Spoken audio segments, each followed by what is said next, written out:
குடலை அவர் முதுகிலே சுமக்க வைத்தார் மடமை உலகிலே. இன்று அறிவு உலகம் அவரை ஆண்டவராக ஏற்றுக்கொள்ளவில்லையா? நன்றாய் சிந்தித்து பார்க்க வேண்டும். இயேசுபிரான் அவர்கள் பல சீர்திருத்த கொள்கைகளை சொன்னதற்கு இரும்பு தொப்பியிலே முற்கள் பதித்து தலையிலே வைத்து சம்பட்டியால் அடித்துக் கொன்றார்கள் மடமை உலகிலே. என்று அறிவு உலகம் அவரை ஆண்டவராக ஏற்றுக்கொள்ளவில்லையா? எங்களுக்கு அறிவு உலகத்துக்கு தெரிந்த 2 ஆண்டவர்கள் தான் எங்கள் புத்தர். இதைதான் நாங்கள் ஏற்றுக்கொள்கிறோம். அந்த நாட்டிலே இப்பொழுது பல கடவுள் இருக்கிறது. குரோஸ் கணக்கா வச்சிருக்காங்க கடவுள். அவாவா வச்சுக்கிறாங்க. அவங்க இஷ்டம். அதை நாம தடை செய்ய முடியாது. ஆனால் அறிவுக்கு எட்ட கடவுளைத்தான் நாங்கள் பாராட்டக்கூடியவர்கள். நாம் அறிவு கொடுக்கிறோம், சீர்திருத்த கருத்துக்களை சொல்லுகிறோம். நாங்கள் அந்த நாட்டிலே எங்களுக்கு வேறொரு வேலையும் இல்லை. மக்களை திருத்துகிறோம், அவ்வளவுதான். குழந்தைகளை படிக்க வைக்க வேண்டும் என்று சொல்லுகிறோம், கேட்க மாட்டேன் என்கிறார்கள்.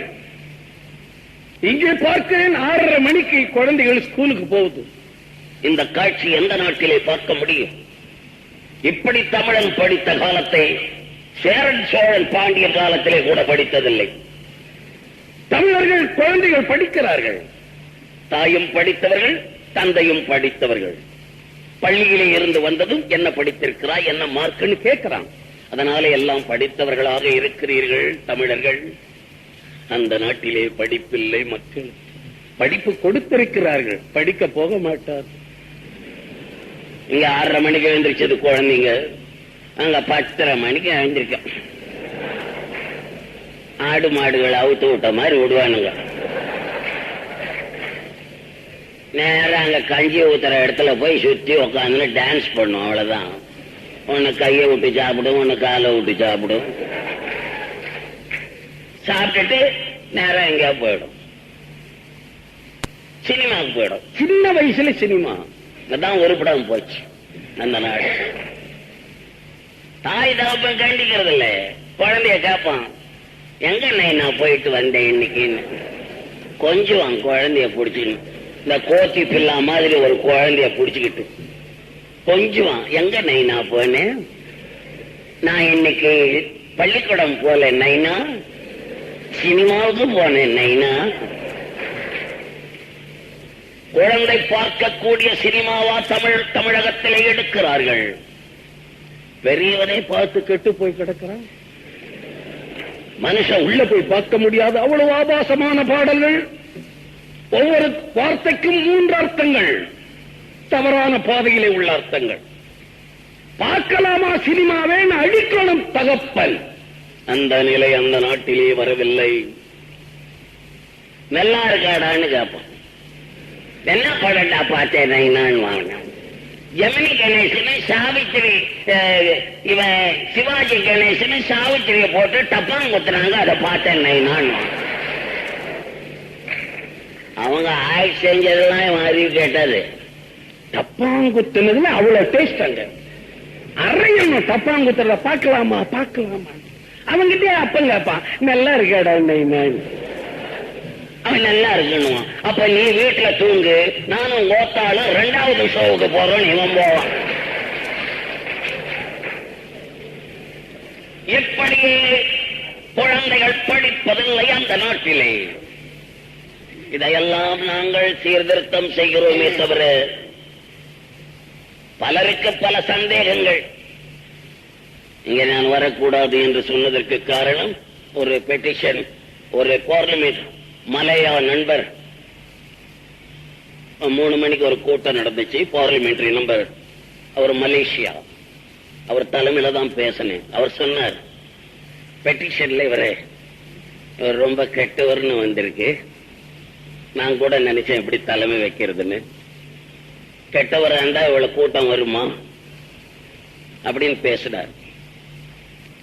நம்ம ஜனங்க தான், நம்ம தமிழ் மெட்ராஸ்ல இருந்து புறப்பட்டு வந்தோமே, அந்த தமிழர்கள் கொஞ்சம் தமிழனவ 2 அப்படிதான் இருப்பாங்க. எல்லாம் நம்ம அட்ஜஸ்ட் பண்ணிக்கிட்டு தான் போகணும். என்ன எழுதிருக்காங்க, அங்க சுட்டுட்டு ஜெயில இருந்துட்டு இங்க வந்திருக்காரு. எவ்வளவு சொல்லுவா என் கதைய தெரிஞ்சுக்கிட்டேன்டா இந்த நாட்டுல. யார போய் சுட்டோம்? ஏதோ 2 நண்பர்கள், எம்ஜி ராமச்சந்திரன், நானும் ஒரு நண்பன், 50 வருஷமா சிநேகிதம். 2 பேரும் தமாச்சா சுட்டுக்கிட்டோம்.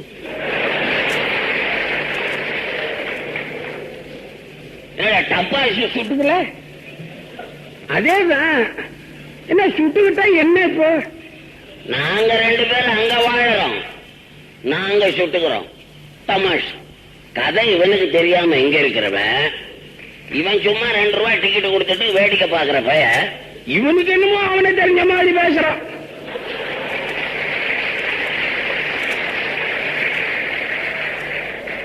என்னுடைய சிநேகித ராமச்சந்திரன், நாங்க கோபத்துல ஏதோ சுட்டுக்கிட்டோம், அவ்வளவுதான். ஏன் சுட்டுக்க கூடாதா? பொண்டாட்டியும் புருஷன் அடிச்சுக்கலையா? அத போய் கேள பாப்போம். அப்ப நம்ம அவனை வெட்டிக்கல. அதே மாதிரி 2 நண்பர்கள் அடிச்சுக்கிட்டோம், அவ்வளவுதான். கையில கம்பு இருந்தா கம்பு எடுத்து அடிச்சுக்குவோம், கத்தி இருந்தா கத்தி எடுத்து அடிச்சுக்குவோம்.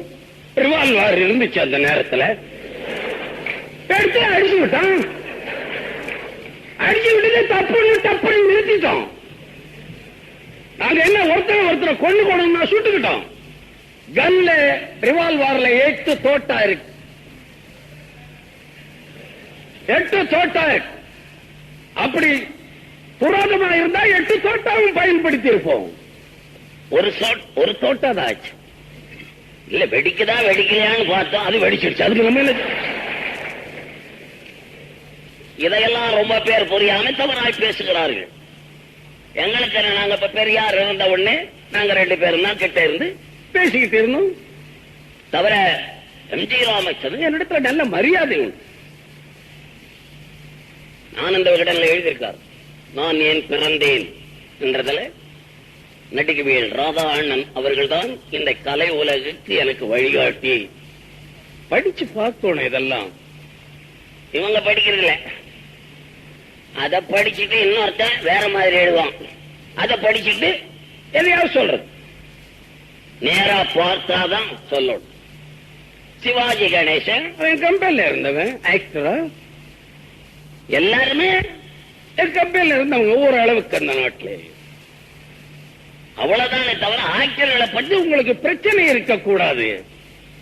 நீங்க பாக்குறீங்க, ஆக்ட் எல்லாம் செய்யறோம், சந்தோஷப்பட்டுக்கிட்டு போங்க. கோவிலுக்குள்ள போறீங்க, சாமியை கும்பிடுங்க, மரியாதையா வெளியே வாங்க. சாமி கிட்டே உட்காந்துக்கிட்டு குடும்பம் நடத்தாதீங்க, நல்லா இருக்காது.